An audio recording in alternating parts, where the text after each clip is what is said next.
You are listening to the Horse Radio Network, part of the Equine Network family. What a beautiful day for horses in the morning. You are listening to the number one horse podcast in the world. Here's your entertaining look at the horse world and the people in it.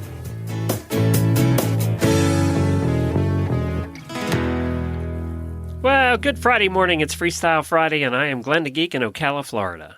And I'm Ashley Winch in Kansas City, Missouri. And you're listening to Horses in the Morning on the Horse Radio Network for Friday, April 5th, episode 3402. This episode is brought to you by Kentucky Performance Products. Good morning, Horse World. It's Friday, and another weekend of riding is a few short hours away. Jamie and Glenn are here to help you make it through the day with some fun guests and some really bad ads. Enjoy the show. Well, good morning, everybody. Thank you so much for joining us today. As you can hear, Jamie is still off dealing with family issues, and I haven't even gotten really an update. So I have no update for you other than I know she was in Florida. So we're wishing her the best, and thank you, Ashley, again for filling in. Appreciate it. It's good to have you around now. We can I can just call her and say, okay, you're on the show tomorrow morning. And you don't seem to mind, so that's good. No, I always get so excited. Yes! Well, Dr. Seamans is going to stop by today to discuss the new USEF rule on lights out at competitions. We heard about that one yesterday, the day before. And I said, you know what? I got to get Dr. Seamans on because he'll have an opinion. He has an opinion on everything. Plus, you're going to be moving right near Dr. Seamans, actually. He will be my new neighbor, so I need to get with him on doing a trail ride post-baby, or at least go in and see in his farm and cuddle in some horses. I think he's in the hills above Albuquerque. I know he's not far. We talked about it during Radiothon, so we'll have to talk to him this is perfect timing for me. Yeah, we'll ask him. And then we have UK correspondent Katie Gilmour returning to give us an update on some things going on over in the UK, social license, a bunch of events closing, and apparently we're going to talk about horses during the Tudor times. Plus, we have some really bad ads, and we were talking about it before the show. I don't think I've done really bad ads with you. I think every time you've done them, I've been out. Well, buckle up, baby. Plus, we have some new prizes. We're going to talk about that as well. You know what's funny is and we're going to do a post show. We'll hang around for a little bit. I have no idea what we're going to talk about, but we'll talk about something in the post show. So I just realized that I am going to be I'm flying out Monday. I have to go to a celebration of life on Tuesday in Texas. And then I'm flying from Texas up to Equine Affair on Wednesday. So the eclipse is Monday. And apparently the eclipse starts in Mexico at 1 o'clock. At 1:07 it starts in Mexico. And then it moves up the country and it leaves. It's done in Maine at 3 o'clock. So I am flying out of Gainesville here at 1:55. So I might be in the air when the eclipse. We might be taking off when the eclipse actually is happening down here. I might get to see some of it from the air, which would be kind of cool. I hope your pilots have the special goggles on. I know. I kind of think they're looking at the sun all the time when they're flying anyway. But but that's kind of cool, huh? But I don't think I have a window seat. So now I have to look and see today if I can switch to a window seat. And then I don't even know which side of the plane. I got to go with the right side because I'm flying toward Texas. So I'm going to go right side. That's the only thing that makes sense to me. And, bring some $2 bills and work your charm, Glenn. Somebody will give you a window seat. With my luck, the flight will be full, and and the people at the window seat will have the shade drawn, and I won't see a thing. That'll be my luck. Although you think somebody in the plane would have their shades open. Well, maybe, just make a super friendly announcement. Hey, guys. You should be pretty much in the path, too, or right outside the path. Yeah, I'm super close. So the path of total darkness cuts through St. Louis, which is 3 hours east of where or I guess 2 hours east of us, somewhere like that. And so you get mostly dark. Yeah, I'm excited. I've never been close to a solar eclipse ever. And so this will be my first experience. We'll have the movers here. So hopefully they'll all be taking a break. I know, right? That's right. You're moved next week. Yeah, I'm so excited. The like I said, the movers will be here Monday. I guess I should go to the grocery store and get more paper goggles for them because I don't want them to come back and sue me if they go blind. I don't know. Get some Gatorades, and I always get, that they don't tell you this, but I always get some beers for when they're done. And it's amazing because then none of your stuff gets broken. So it's military movers, or do they just hire locals? They hire locals, Okay. yeah. I didn't know how that worked. So now there's all kinds of superstitions around pregnant people and eclipses, aren't there? Yes. So this was so strange to me. Pregnant gals or recently pregnant gals will know there's like a million apps. And in these apps, there's all of these like forums, like Reddit basically, but for pregnant people. Yeah. And this woman wrote on there this that conspiracy stuff in there must be out of this world. Oh, you have no idea. You have no idea the conspiracy things. I just keep scrolling. I don't ever comment. I just have my popcorn and enjoy it. And this woman mentioned that in her culture, they said that if you go outside, you need to have a key next to your belly button. And so I looked up solar eclipse superstitions, and this website, Almanac. So it's from the Almanac. I mean, take that as you will. But it says pregnant women are sometimes warned to stay inside, not eat, not carry sharp objects, and not eat cooked food prior to the eclipse. What? Modern baby blogs ask if pregnant women should wear some sort of metal as a safety pin to protect the baby. I'll send over a suit of armor for you, okay? Some say that these superstitions date from the Aztecs, who believed that a celestial beast was biting the sun, and that the same thing would happen to the baby if a pregnant mother watched. If you think about it, though, in medieval times and earlier, during the Roman times and all that. Oh gosh, they'd be like, what's going on? I'd be freaking out. They have no idea. Yeah. And now I guess we're still the same. So I actually got a warning from Hertz Rental Car, which I'm flying into Houston. I'm picking up a rental car to go up to the service the next day. And they sent a warning that expect long lines to pick up your rental car. Now, I'm coming in probably after everybody's had their rental car. I'm just hoping there's one left. Because I'm flying right into Houston, which is right in the path, so it's going to be interesting next week. Hey, maybe you'll get a free upgrade. Get like a nice little convertible or something cool. Well, now they're also calling for Texas and even up into some of the southern states. They're calling for storms and completely cloudy on Monday. Oh, no. Yeah, so imagine all those people who travel and spend all this money to travel, and then it's going to be cloudy. It's like... Oh my gosh. That's a bummer of a Monday is what that is. I mean, seriously. I am predicting interesting travel next week between going to Houston and then up to Ohio for Equine Affair. I'm just predicting interesting travel times ahead. It should... And then, I'm almost sad actually that the service we're going to was for my old jester, and Tara and Mark were jesters together for 40 years at the Renaissance Fair circuit, and they worked with me for 10. And it would have been so cool. She would have loved it had it been during the eclipse. She would have loved that. So we're a day off. I wish they had almost done it on Eclipse Day because she would have loved it. No kidding. I mean, that talk about a party, that's grade A. And, I think too, auditors, tell us in the group, like how your eclipse experience goes Monday, because I know I've seen some chat in there about like protecting their horse's eyes. Someone had a great idea of just putting bras on their horse's faces, which I just want to see pictures of that, frankly. I don't know if it's necessary, but I'd like to see pictures. All right. Well, that's probably enough Eclipse talk. It is Freestyle Friday, so you never know what's going to happen on Freestyle Friday. And we're going to do some daily Whinnies, though, before we get to Doc.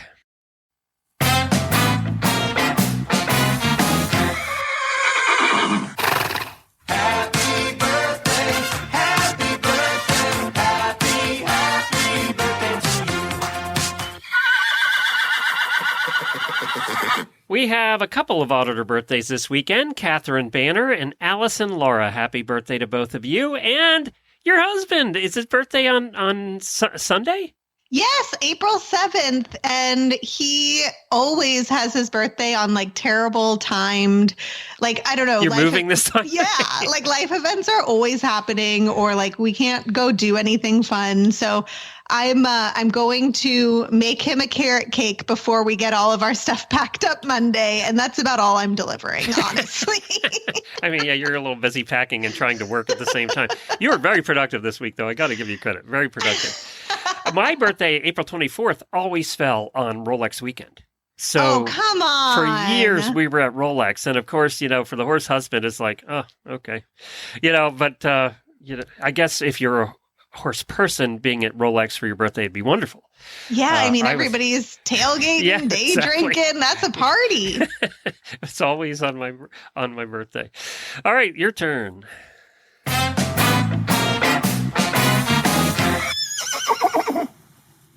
My Daily Whinnie is for our new auditor that Glenn assigned to me because she has a tricky last name. I gave this one to you. So, Amy, we apologize in advance, but know that this is a badge of honor if we can't say your name. And I'm saying this with as much love as I can. Amy Greiskowicz. Greisowitz? Greisowitz. If we're close, Amy, let us know. But we're real happy you're here either way, Amy yes. G. I think she joined just so we'd say her name, actually. Hey, that's all right. We'll take it. All right, let's hear from Kentucky Performance Products, our terrific sponsor, and then we're going to go to Dr. Madison Seamans of Cornerstone Equine Medical Services to talk about the new policy over at the USEF that came out in the last couple of days about turning the lights out. Frequently asked questions brought to you by Kentucky Performance Products. My older gelding is having trouble holding his weight, and I'm afraid to feed him any more senior feed. He gets all the hay he wants. What do you recommend? Many older horses are eventually unable to maintain acceptable body condition on a typical diet of hay and grain alone. When you want to add calories without the risk of digestive upset, we recommend EquiJewel Rice Bran. It is an excellent source of easy-to-digest calories for older horses. The fat in EquiJewel is a concentrated energy source. It will increase calorie consumption and improve body condition without risking grain overload. Start your older horse on 1/4 pound per day and work up to 1 or 2 pounds per day over a few weeks. Remember, small meals fed 3 to 4 times per day will help your older horse better utilize the feed. You can learn more about EquiJewel at kppusa.com. Got questions about your feeding program? We can help. Email Karen at questions@kppusa.com or call us at 859-873-2974. Hey, Dr. Seamans, thanks so much for joining us today. Well, I'm surprised you called me. It's like the first time I ever had a second date, Oh, you've been on the show a few times. Hey, we got a couple things to talk about. We were just talking about the eclipse, and I can't tell you how many Facebook posts I've seen of people worried about their horses going blind during the eclipse. Have you ever posted a response that's a serious answer, or were you just laughing? No. I've had to answer this question a couple of times recently, and so my suggestion is that you just put a pinhole in a piece of cardboard, and then you just get the horse to watch the eclipse through that, which is a lot safer. Or you can buy them a welding helmet. I mean, whichever works. We just learned that pregnant women should have metal by their belly buttons during the eclipse, or something's going to happen. We're not sure. And it has to be in the shape of a pyramid. I mean, you got to get specific here, okay? What makes people think that their horses are going to watch the sun in any way, shape, or form? Well, I guess that's one way of removing themselves from the gene pool. I just don't because the duration of this is so short. I just don't see there as being much of a physiological effect. I mean, the sun goes down almost every night where horses live. So, I mean, I don't think it's going to come as a shock if all of a sudden it's dark, So, I mean, I guess it's something to think about, but I can't, from the scientific standpoint, I can't relate to anything physiological that would affect them. Although we can talk about this light dark thing here in a minute, but I don't see that as being a real problem. Yeah, I didn't either, and I had a tough time not commenting. I couldn't help. I almost got into trouble. So Doc, the USEF a couple days ago came out with a ruling because we don't have any serious things to. I mean, this is serious. I get that they're doing a good thing. It's just right now, in lieu of everything that's happening with trainers abusing their horses and stuff, this is the one we decide to tackle. So what they have done is they made a ruling that at USEF sanctioned horse shows, that there should be 6 hours of consecutive overnight darkness, or what they're saying, minimal lighting and noise, to allow stabled horses to rest adequately overnight. And I've been in some Barnstern horse shows that the frickin' music goes all night and it's really loud and they have every light on in the place. So I kind of get that this is a good idea, but how much is there studies that show that horses really need REM sleep like people do? How's that work? Oh, so glad you mentioned that.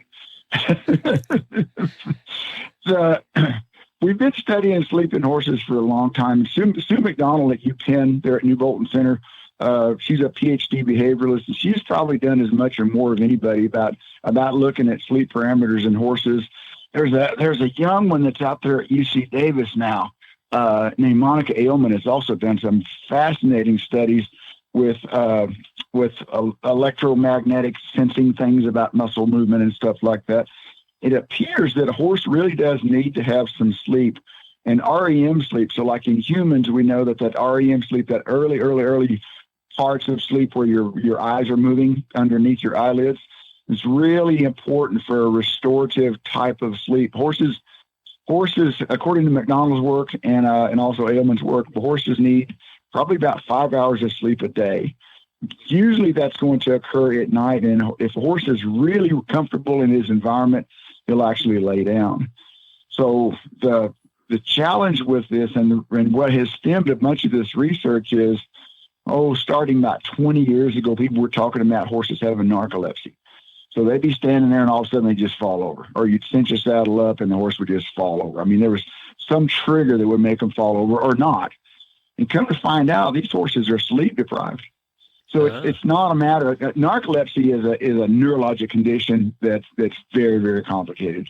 But most of these horses are just sleep deprived, and they're just finally getting to a place where they're just exhausted and they fall over. So, one of the things that a lot of the comments on this particular thing, and there have been a lot on the posts about this new ruling, was it's the typical USEF to say for 6 consecutive hours overnight, stabling must have minimal lighting and noise to allow stabled horses to rest adequately. Is it up? The question was, it's kind of ambiguous like everything else the USEF does. What's minimal lighting? What is that? And I guess it's up to the TD to determine?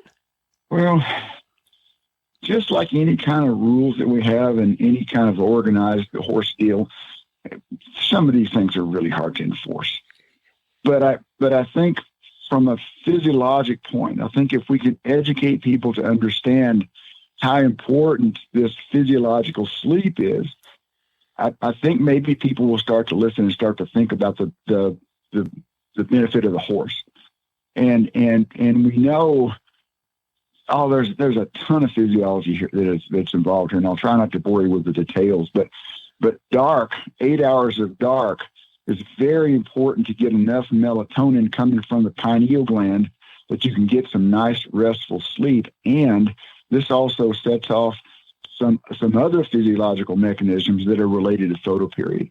And so our coat shedding, cycles and mares, all of these things are related to this photoperiod. That's not how much light there is, it's how much dark there is. So, for example, if we want to start breeding a mare in February so we can get a January foal, we'll put those mares under artificial lighting starting on the 1st of December. This sets that biological clock to go through this physiological transition period where they're not cycling to where they are cycling, so we can start breeding in February. So it's not a matter of how much light they get; it's a matter of how much dark they get, which is the stimulation of the melatonin. And it gets even more complicated from there. So, but if we're thinking about the physiological health and well-being of the horse, 6 hours is probably not enough. I think it would be a real good idea to have this of 8 hours of darkness and quiet. And one of the interesting things that came out from Monica Ailman's research at UC Davis is that you can walk down a shed row in a dark area with a red light, and you can still see where you're going, and you can check on horses or whatever, but you're not going to disturb them. And so I think this is something to consider. I really do. I think if people understand that this will benefit their horses, maybe this will kind of produce a movement to where people are more conscious of how important this is. Yeah, and Jennifer, I know a lot of people that have boarding stables and stuff or whatever, just the horses at home, do night checks where they'll go out at 10 or 11 o'clock. Jennifer never did that. When we tucked the horses in at 6 or 7 or whenever we were done, that was it. We're not going back out. And her theory was, I don't want to wake them up. Why would I go out at 10 or 11 o'clock just to wake them up? To disturb them when they're quiet. Why am I going to go out and get everybody all up, disturbed again? That was her point. Maybe she had a point, I think it's something to consider. I've known several people in the hospital. They would wake them up at 2 a.m. to give them a sleeping pill. I mean, what's the hospital? They're waking you up all night long. It's like there's no sleeping in a hospital. It's good to know that physiologically that there's something here, and I don't think it's a bad idea. I mean, how many times have you've been someplace where the rap music's going to 3, 4 in the morning and it's noisy and you can't sleep? It bothers you, right? Big time. Yeah, same big thing. Time. That's why we all live in the country.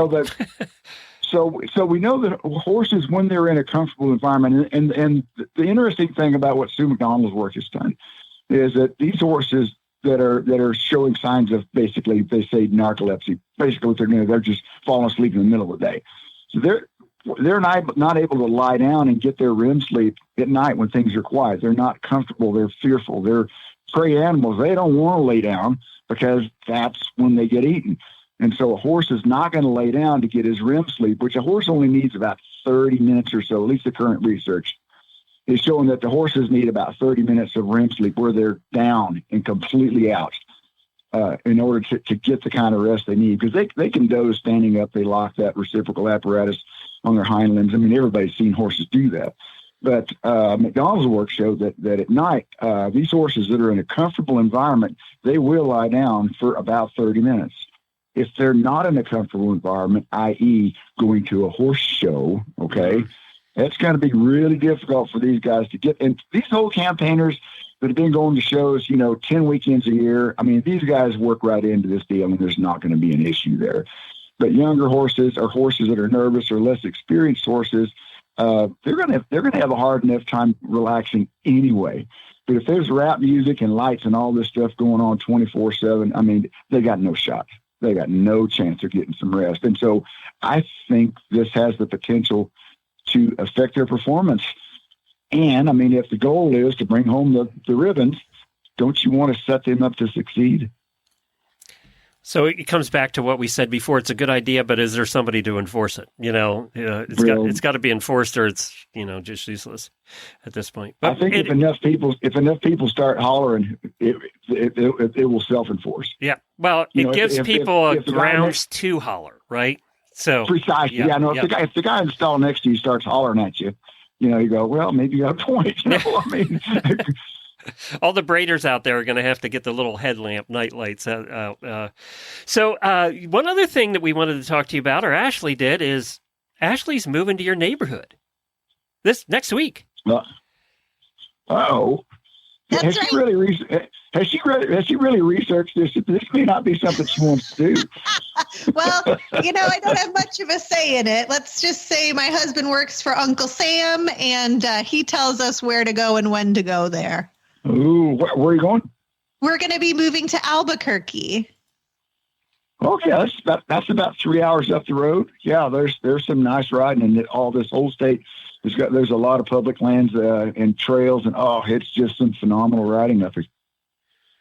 Well, I know one of these weekends we get there next Friday, so give me a couple minutes. But I'd love to come down and see you and the horses, and just get some horse on with you. Oh, you bet. We've got within about 15 minutes of here, we have a place called Fort Stanton State Park. There's 72 miles of trails. Oh my gosh. Sounds like heaven. 72. You might have to have the baby Yeah, first yeah. before you go out for 72 miles, Ashley. Yeah, there is a minor, I am 6 months pregnant, but like tabling that, I can't wait to get out there and do some serious trail riding. So I will be hollering at you, Doc, for all kinds of recommendations. Oh, we just love to have you. We're looking forward to meeting you. So yeah, Annette and I, we've got lots of the trails here locally kind of scoped out. We're still exploring the rest of the state, but here in Lincoln County, we've got a bunch of it kind of lined out. And then we're like I said, we're going up to Utah here Monday, and we've been to Mount Rushmore and Bryce Canyon. I mean, we've been all over with these horses and our two little Jack Russell terrorists. Well, Doc, where can people find you? Oh, I'm at, we do some online consults now at cornerstoneequine.com, 1E between the equine and cornerstone.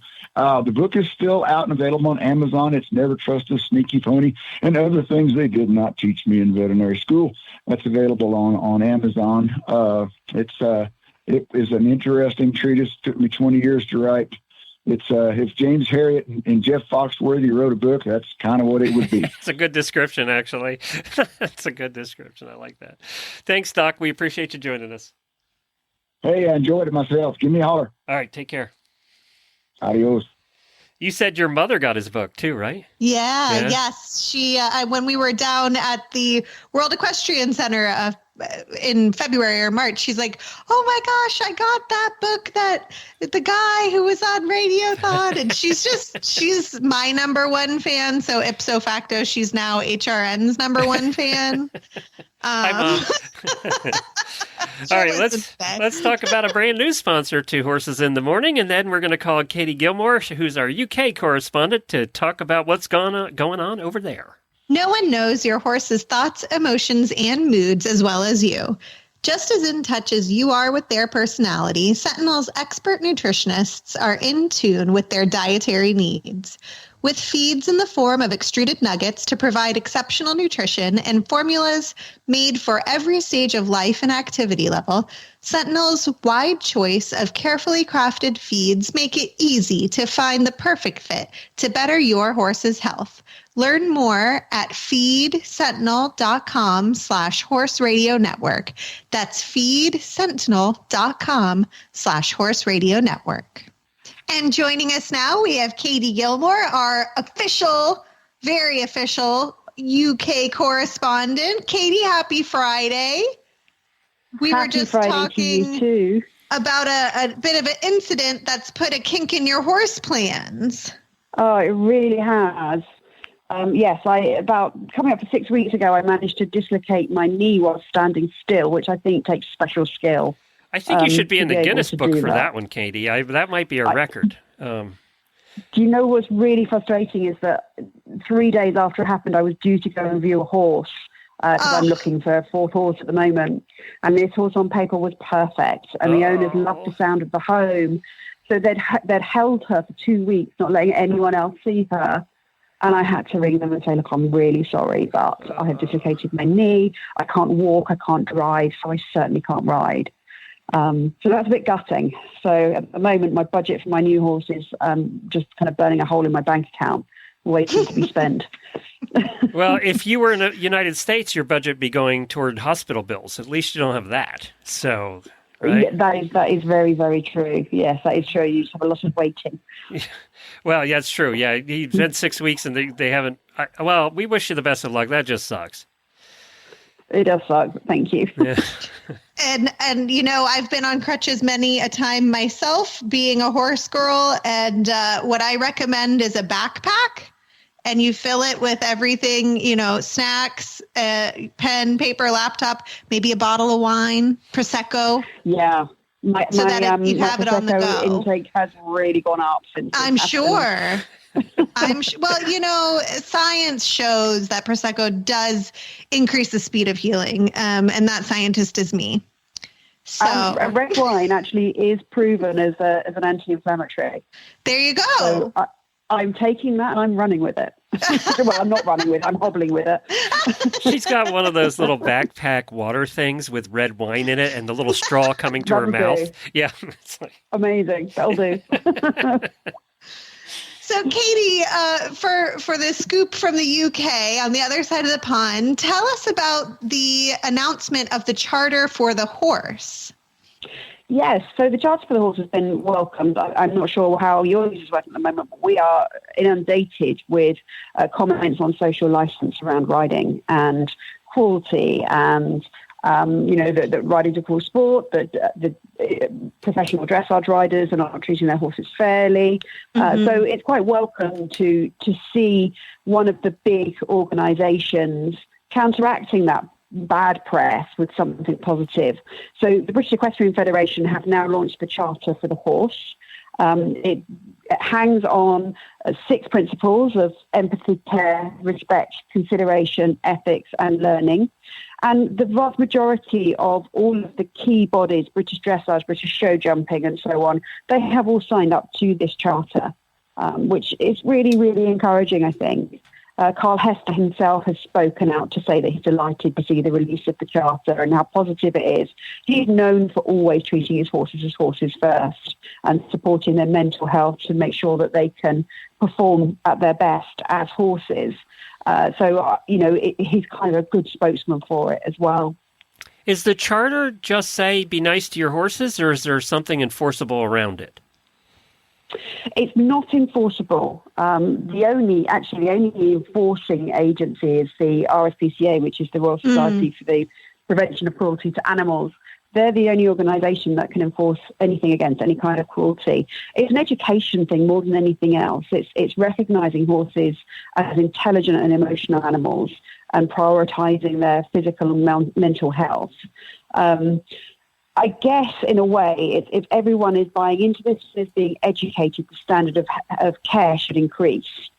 If that makes sense. Like a step in the right direction, a good first step kind of situation. I think so. I mean, to be honest, the majority of horse people in this country, they love their horses. They're treated brilliantly. There's always a standing joke. My horses have an acupuncturist. They have a sports massage person. And I'm there with a tin of baked beans because I can't afford anything else because, the horses are eating their gold-plated chaff or something. And that's kind of the mentality of most horse people in this country. But, with the negative press that's coming, these ongoing conversations about social license, is it okay to ride horses? Is it okay to put a bit in their mouth? Is it okay for them to have a saddle put on? There needs to be something that counteracts those comments. And I think that's what the BAF are addressing with this. Totally. And we are having the same exact kind of conversations over here. And I'm excited to see the conversation start, right? Because at least we're talking about it. And then hopefully that can ignite some change. Absolutely. I mean, I think part of the problem is social media in that you can put a photograph that is a moment in time that could look like a horse has been ridden harshly or ridden unfairly, but it is a moment in time, and it isn't necessarily that the horse was in that position for 20, 30 minutes, And I'm not saying it's okay that they're in a bad frame or being ridden badly for even a split second, but, there are levels that you need to take into consideration of what isn't cruelty, I guess. So switching gears a little bit, a bit of sad news, it looks to me, the Festival of British Eventing at Gatcombe Park has been cancelled. It has. Well, we've actually had loads of cancelled events at the start of the season. I don't know what your weather's been like, but ours has been colossally awful. This whole winter, it's been the wettest winter on record. And it's literally, you step outside your door and it's a quagmire. My husband does some forestry work, and I've actually said to him, you need to stop just filling orders and start building us an ark because everything is underwater. That's saying a lot living in Britain. Honestly, it's been horrendous. We've had storm after storm after storm. So lots of events have been cancelled because the ground is horrendous and it's dangerous to run on. But Gatcombe, a lot of it is the cost, is the conversation that's coming from the Phillips family. It's really sad. It started back in the 80s And Princess Anne had the dream that she wanted to hold an event at their family home. But they've had adverse weather last year, so the event was abandoned. Obviously, they lose a great deal of money when that happens. And the cost for running an event on what is a greenfield site just makes it unfeasible to run. The cost of insurances in this country now has got silly. But by all accounts, the family themselves are very, very sad about it. They're not saying it will never happen, but at the moment, there's no plans to reinstate it. And I'm looking... Yeah, sorry, Glenn, go ahead. I was just going to say, and another one that we talked about a couple of weeks ago is Blair Castle said this is their last year, too. Absolutely. It's really, really sad. I mean, British eventing, I'm not sure how much they've necessarily helped the situation where they've downgraded some events as well. Eventing is a very expensive sport, I think, worldwide, not just in this country. So a lot of riders are having to really choose their events and where they go. But it's putting some events out of action because they're either not getting enough riders coming or they're having to abandon due to weather and they're just losing too much money. But there does come a point of where are people going to go? Yeah. There's no longer local events and you've really got to travel to go to an event. Are you really going to go and ride an event, have to pay for overnight stabling, have to pay for transport? It starts becoming untenable. Yeah. Well, to switch gears again towards something I know this is special for me and Glenn because we can always do horse history when Jamie's not here because she doesn't care about horse history or doesn't care for it. And so I was super excited, and I know Glenn was too, when you sent over the article about the Tudor era horse cemetery and, the sale and I guess like distribution of some of the British horses way back when. So tell us more about that. I was really, really excited when I came across this. I'm a bit of a nerd for history anyway. So Exeter University found a Tudor era horse cemetery. It's in Westminster, which is in central London, obviously. It would, in medieval times, have been located just outside the walled city of London, but it's very close to the royal palaces. And what this discovery showed us was that these animals were considered like a Ferrari, like modern supercars. And they were actually sourced from all over Europe and brought into the country for breeding programs and for competing on. Now, they were considered big horses, but they were only about 15 hands high. That was a big horse back then, but I guess people were shorter as well. But you think they would have been ridden by knights when they were jousting, so the 53 horse with a full adult male in armour, they would have had to have been very, very strong to be able to do that. So they looked at the teeth on the skulls, which was really, really interesting. And from looking at the teeth, they were able to identify where the horses had come from. So whether they'd come from Spain, Italy, they looked at North and Eastern Europe.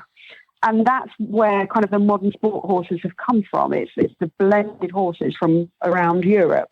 But I thought it was really interesting that they were traded similarly in a way that we still do now.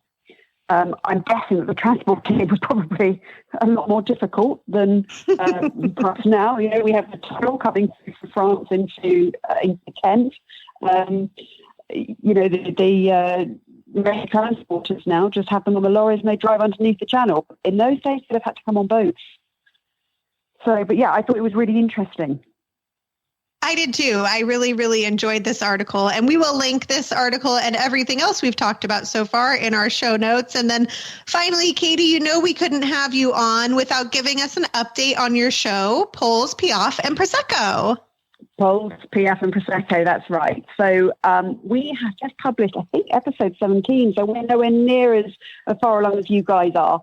But we've had some more amazing special guests come on. We published a bonus episode on Easter Monday with a lady who is really, really inspiring. She is the queen of resilience.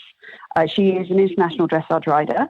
She battled Lyme's disease from 2013. Now, our doctors here are not as... they don't have the understanding of Lyme disease that you have over in the our US. Doctors don't either. I'm 20 years with Lyme disease, chronic Lyme, and our doctors don't either.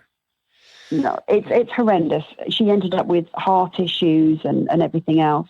And about 4 years of coming in and out of hospital with various Lyme's-related issues. She got herself back on track. And then she had a fall from a horse out hacking when a dog walker lost control of some dogs. We talked about this a few weeks ago.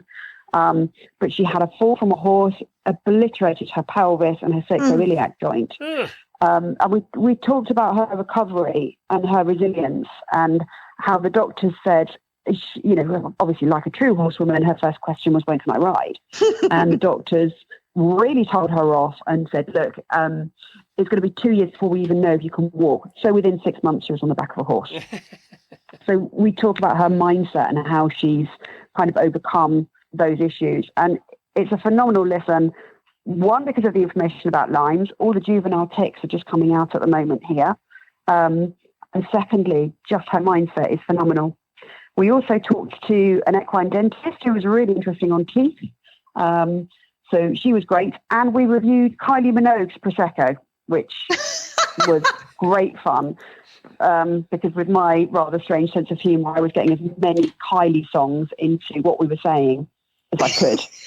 So, we were spinning around, we had the locomotion, all of those things. Fantastic. So we had a lot of fun doing it. And we've just recorded one where we've reviewed Gary Barlow from Take That, Rosé. And Tanya's not a great fan of Take That, so most of the time she was just looking at me blankly. Yeah. We're glad you guys aren't having any fun doing your show. We had such a good time. And of course, you can find it on any podcast player. Just look up Poles, Piaffe, and Prosecco. Well, thanks, That's Katie. right. You're always a joy. We really appreciate you joining us, and we'll talk to you again next month. Hopefully with happier news Thank on you all so fronts, much. yours and the horse world. It's like, Well, let's hope so. I'll try and find some cheerful things for you. all right, good luck, Katie. Take care. All right, bye-bye. Wow, she was talking to us before we started recording, and her knee's a mess. I mean, just a mess. And she did it, basically, she just twisted her leg standing. It's like, yeah, she was holding her horse. I mean, for goodness sake, didn't even happen in the saddle. I mean, her knee is like twisted around to the other side. Just crazy stuff. Ugh. There you go. Happy Friday, everybody. We're going to hear from My New Horse, and then we're coming back with some really bad ads. For first-time horse owners and new riders, finding the information and support you need can be challenging. That's why Equine Network has partnered with Sentinel and Absorbine to bring you My New Horse. From important horsekeeping information and how-to videos to social media communities, exclusive experiences, and more, My New Horse is your one-stop shop for riders of all levels and disciplines looking for easy-to-understand horse care information and guidance. Start your horse ownership journey today. Visit mynewhorse.com. If you ain't met one by now, you're bound to sooner or later. He says one thing and he means another, but hey, he can't help it. He's a horse trader. Horse trading. Well, it's a laissez-faire. Let the buyer beware.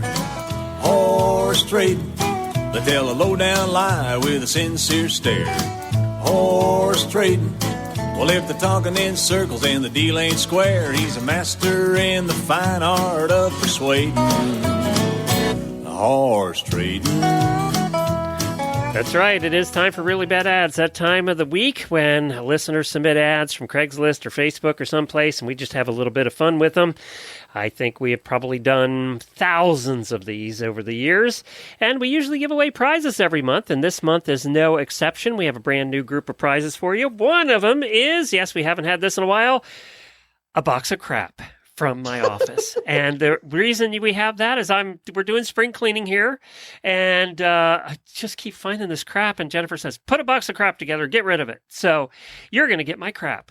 And so one of the lucky winners is going to get stuff. Now, some of it's nice stuff, some of it, you probably don't want it, and you can throw it out yourself. So that's going to be coming your way to one of our lucky winners. Also, another annual subscription to U.S. Rider, 24/7 nationwide plan, covers everything from lockouts to jump starts to towing your vehicles, trucks, and trailers. You're covered whether you're towing or not. So even when you're not towing your horse trailer, U.S. Rider will cover your cars.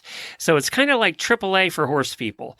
And one of the cool things is a couple of years ago, they took and made their call center U.S. based. So you'll get people that speak English and then can help you out and get your car rescued or your trailer rescued or horses rescued from the side of the road. So definitely that is something that you're going to want to win. That's like a $200 value. And I think new to the show, we just got our grubby little mitts on a year of Equestrian Plus, which is your one-stop shop for world-class training valued at $150. So Equestrian Plus is a streaming service that puts the best in the saddle right at your fingertips. Learn from Olympic legends like 5-time dressage medalist Stefan Peters, show jumping powerhouse Ann Krasinski, and mastermind eventer William Fox Pitt. With over 5,000 training videos, you'll have access to step-by-step tutorials, in-depth clinic footage, exclusive training sessions, and more. So I know I would like to win this, but I've been told I'm not allowed to. You're not allowed, no. So Jamie's been complaining about that for 14 years. Well, we got some great prizes this month. Everybody that submits an ad will be entered, and at the end of the month, we'll just draw names and give away the prizes. So we have a bunch of people that submitted ads that we're not going to have time to get to this time. Shannon, by the way, she sent in an ad. She read it herself and sent it in, but Shannon, I just can't use it because it's a little too long, and it was kind of sad, so it kind of just made me sad. You read it very well, but we just can't use it. Melanie, Allison, Steph, Margaret, Jenny, Amy, Chantel, and Cynthia all sent in ads that we're just not going to have time to get to. But we do appreciate you sending them in, and you are entered into the drawing. Our friend Charlotte sent this one in. Hi, this is Charlotte. I'm calling from Wellington, Florida, but I have a bad ad from the Ocala Equestrian Community Facebook page. Okay. Hello, I'm looking to purchase a horse. Anywhere from a baby up to 12 years old. Preferably able to ride/run on the track. What? No health issues. Good with kids. Price limit, $1,000 cash. If you can find that, it's worth $1 million. So they want a horse that's able to run in the track between like 1 year old and 12 years old, and also good with kids. Yeah, good luck with that. I just need something to throw my 3-year-old on to do a quick 3 miles around the track. Yeah, no big deal. Do they think you can get racehorses for $1,000? I'm so confused. I have no idea. That came out of our town where I live. Okay, Michelle sent this one in. Okay, there's a picture of a sorrel, yellowish Appaloosa. I don't know. I don't know. Got a beautiful mane. Yeah. Beautiful mane. Laura Sissel. I don't know if that's who posted it or the name of the horse. I'm not sure. This fat. Oh my God. This fat. I can't even say the word. This fat. B is looking for someone else's hay bale to munch on. He's halter broke, but otherwise not much has been done with him. He's 7 years old, approximately 14 hands tall, and 14 hands wide. He is pretty fat. Project plus pretty. Contact them today. He's a square 14 hands. He is. And apparently this person is really sick of him eating all the hay. Oh my gosh. Oh my gosh. Next we have from Michelle. This looks like a Facebook ad. I have a very nice 2-year-old foundation Appaloosa stud colt located in Show Low, Arizona. If someone is interested, please send me a private message and I'll send you pictures, copy of registration, and anything else you would like to know. I've advertised him and a lot of places to find you my new home. So if you are interested, just give me a private message. Thank you. Okay, so she's posted a bunch of places and now she's just down to, if you want any details, just contact me because I'm done. And that tells me, what's that tell you? It tells me either the horse is not put together very well, or she wants a whole lot of money for this 2-year-old. Or this is just a scam written by a bot and there's no horse to be had. I got to look up, while I'm doing the next ad, look up Show Low, Arizona, and we'll see if that's an actual place. And by the way, spay, neuter, and geld. It is. It is? Show Low. Yep. How many people live in Show Low? City limits. Let's see. Area code. Population 12,000. Oh, wow. It's big. for Arizona. Okay. Glenda sent the next one in. It's very short. Looking for a free horse to put with my mare so she ain't alone in the pasture. Well, pastors are very dangerous to have near your mares. Yes, that's true. As we all know. How appropriate for Easter. Yeah, and pastors don't like being alone either. They really like a congregation. That was sent in by Glenda and Adrian. Sorry about that, Adrian. Oh, Lorene sent the next one in. She came through. She recorded one. Good morning. Good morning, It's Lorene Barden, and I'm going to read a really bad ad. And this is a Craigslist ad for a horse, thoroughbred, $8,000. I am selling my brown Torobred, Torobred mare, and her 6-month-old half Torobred and quarter horse son, ... There is also the saddle and benta. Don't know what that is. He is a noble. I thought it was a mare. He is a noble and beautiful animal. If you know how to ride, you will love him. He is not for beginners since he listens very well. Not for beginners, but listens very well. Okay. ... I am selling them because I have to move and I can't bring them with me. I didn't think that one day I would be away from them. That's it. That's it. Don't know if it's a mare or a he. They don't really specify. They don't tell you what the horse does for $8,000, what this thoroughbred can do. So that's my ad. Have a great weekend. Bye. Is it for beginners or not? I'm very confused. That was a very bad ad. Thoroughbreds are very rare, Yes. so that price is probably, it's a supply-demand thing. Yeah, got it. Thoroughbreds with babies. The baby's half off, amazingly, because he's half thoroughbred. So you see, anyway, it's a lot of math for a Friday morning, Glenn, and I don't math. I know you don't. Next from Beth, we have an antique style horse trailer. Oh, I just scrolled to the picture. Okay, description. Antique style horse trailer sits on a 1960s military truck and bed frame. Don't tell my husband I'm selling it. Shh emoji. If listed, it's available. And gosh, Glenn, I'm almost at a loss for words. So we have what looks like a prison transport trailer for horses on a truck bed, but the wheel is not in the wheel well. It's sitting on the fender. Oh yeah, there is no wheels. There is spikes everywhere. Yeah, it does look like a prison van that you want to keep your horse from escaping, because it appears there is spikes at the top. Like if the horse tried to jump out, it'd be getting impaled. I think you'd have to, I mean, I hope nobody with a horse actually bought this, but if someone did put a horse in this, they'd have to put a grazing muzzle on it and then call their horse Hannibal Lecter. Yes. That's the only way that this is acceptable. Great. Yep. That's the only way. And at least it's got some nice ventilation. Yeah, it does. There's no walls. It's all just bars. Oh my God. How much they want for that? I need a tetanus shot just looking at it. They wanted $400 for that. I mean, that might be worth it in metal scraps. You have to pay somebody to take it away nowadays. Well, yeah, it doesn't even have wheels. Andrew sent this one in. Ohio's cheap or free horses. Must be on Facebook. ISO, I am looking for a free horse, nothing too old. I want a horse I can trail ride. Nothing 14 hands. I'm looking for 16 hands and nothing over that. And nothing gated. Can be Greenbrook, but nothing crazy. Nothing's in this. Can be a mare or gelding, but I do prefer mares.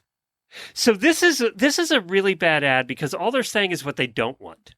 Yeah. They're not actually saying what they do want. It would have been much more positive if they had actually, you know what kind of person this is, too. Oh, 110%. Oh, they are the glass half empty person, and they're always bitching about something, this one. They send their food back every time at a restaurant. Oh, my mother was that way. Oh God. She bitched about every meal she ever had at a restaurant. Oh, it's so embarrassing. And then they wonder why you don't want to go out to dinner with them. Right. Oh my God! Am I the only one that had a mother like that? It was bad. We hated From it. Allison, we have. Oh, it's a long one. I wish I knew where so I could apply the right regional accent. Yeah, I have no idea. But all right, I don't got a character for you, Allison. But this is good. Oh, this is fun. Do you need a horse who is idiot-proof? One who has built-in. That's it. That's the ad. Yes, is the answer. How much you want? One who has built-in safety mechanisms and stops to let you rebalance before you hit the dirt. One that deals with shenanigans and awful riding while still being quiet and amazing. Check out the video at the bottom to see how Lady reacts to idiot riding. Quiet Lady lives up to her jockey club name. She's just that. 5 years old, 16 hands, and unflappable as shown in the video. Auto changes, flat balance movement, and great over fences. If you can't find the distance, Lady will just pick one for you. She's going to go far in the hunter ring. I want Lady. Yeah, anyway. I want this horse. She did come off the track at the end of 2022 with a small bow. It's cold and set. Bowed tendon. Yeah, sorry. It's cold and set and doesn't bother her. She had a year off after sustaining it before being restarted slowly and correctly. Currently barefoot, no maintenance, and sweet as could be. Not marish at all. If a small bow doesn't bother you and you want a quality, idiot-proof horse, please message me. Read message, not comment. For normal videos and more info. Adult inquiries only, and if you ask me questions already answered in the ad, I'll have to bump up the frequency of my therapy sessions, and that's just not cool. So please put your reading comprehension skills to work here.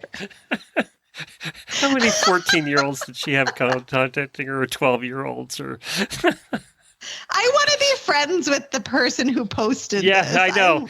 Yeah, you want to go out to dinner with this one. For sure. Yeah, not the other guy, but this one we'll go out to dinner with. Allison lives in Oklahoma City, I think. Actually, out there, Jamie. Yeah. I'll be driving right by you next week, Allison. Faye sent the next one in. Oh, it's in Ocala, too. Oh, it's another neighbor for you. Yeah, Ocala's represented today. Ocala Equestrian Community. Hey, I'm not even friends with that one on Facebook. That's a new one. Anyone looking for a part-time help must know how to drive a truck and horse trailer without hitting things. Driving through closing gates, smoking cigarettes while filling hay bags, have a horse sense, not putting halters on upside down, not dramatic, not psycho, not having a needy wife home, male, female. I'm not sure what that means. Not a chain smoker, sending creepy pictures, drive speed limit, enjoy no showers. What? Not riding a pony when you were 6. Trips are 4 to 5 days long. No drama, no drugs, no grinder locator on, so you have to pull off exits for casual meetings. Oh my God, did this happen to this person? Is there anyone abnormal because the criteria above seems to be the norm? Please contact... Oh my God, who the hell were they hiring? Oh, and that's a part-time job, by the way. It's not even full-time. Oh my God, I want to talk to this person and hear the stories from the previous ones. That's a scoop if I've ever heard one. Did they really pull off wanting to meet a grinder person on an exit? Oh, listen, this is a morning show. Glenn. I really need to know about this. This is a post show right here. We're talking to this person. She crossed out the name. Darn it. Who sent this one in? Faye, who was the person? Yeah, Faye, I gotta know the story. We won't share. Just send us. We need the scoop. And negative ads seem to be the theme of the day. It's like... Okay, and our last ad came from Charity. We have a 5-year-old buckskin crossbred. We bought him and was totally lied to. He is not what we were told or as he was advertised. You will need a cowboy to ride him past the first minute, then he's fine. He's sound and no health issues. Located in Adrian, Missouri, $2,500. $2,500 for a horse that's going to buck you off in 10 seconds? There is a theme. Today's ads have all been negative. You're right. They're all it's negative. Just all negative. Other than the idiot proof. Yeah. I mean, jeez. Jennifer doesn't plan it that way. She just puts the ads up, but every week there's a theme. It's not. I love that. It happens so every funny. time. All right. Well, we're going to actually head out to our property this weekend. We're going to bring the ponies along. It's supposed to be beautiful weather here in Florida in the 70s and 40s at night, which we know is going to end here pretty soon. So we're going to be taking advantage of that, going out there. We're hoping to finish our loft on the inside of the barn, where we're going to be putting the tack room and the loft for storage up above. So we're going to be working on that this weekend. You're going to be packing. Yeah, it's my least favorite. And making a carrot cake for Zach. For it's Zach, going to be yeah. One hell of a weekend, guys. I do love carrot cake. It's one of my favorites. This would be my great aunt's from scratch recipe. You have to do it the next time you're on the show. I will. It's my mom. She typed it up and sent it over because I was like, I need that carrot cake recipe. Oh, yeah. I want the recipe. I love carrot cake. It's I'll tell you guys the secret ingredient. It's crushed pineapple, which I know sounds crazy, but you don't taste it and it keeps the cake incredibly moist. Yeah, because carrot cake can get dry. Some carrot cakes are dry. Yes, it can. Yeah. And so that crushed pineapple just keeps it a little moist, a little bit tangy. Oh my God. My mouth is watering now. We've had a lot of food talk this week on the show. And by the way, Joy got good reaction to her recipes on Wednesday, but she promised a recipe for some salsa. And was it salsa? The mango coleslaw. I know everybody's waiting for it. Yeah, I'll have to get a hold of Joy and tell her she needs to post that in the auditor room because everybody's waiting for the mango coleslaw recipe. But next time you're on, carrot cake. Got it. All right. Thanks, everybody, for joining us. We really appreciate it. Auditors, hold on. We don't have much time. We went long today, but we will definitely hang out with you for a minute. That'll happen in just a minute.